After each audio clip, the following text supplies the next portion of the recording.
Wageni waalikwa, mabibi na mabwana, natamani ni wakumbushe jambo moja. Tumekuwa na kawaida ya kusema nenda kamtafute mumeo mtarajiwa. Mume hatafutwi Beatrice. Sawa sawa eh? Ukianza kumtafuta leo utamtafuta kwenye ndoa na itakuwa ni maisha ya kila siku.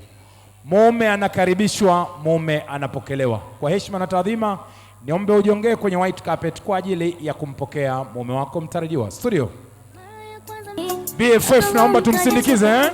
Aha. Kamtafute. Aha. We. Aha. Kamkaribishe mumeo mtarajiwa.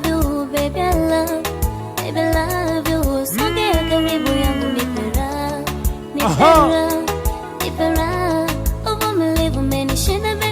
Namna hiyo anaenda kumkaribisha akiwa na BFF wake, namna hiyo chini ya ulinzi.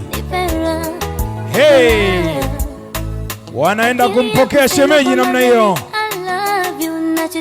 Uko wapi shemeji? Shemeji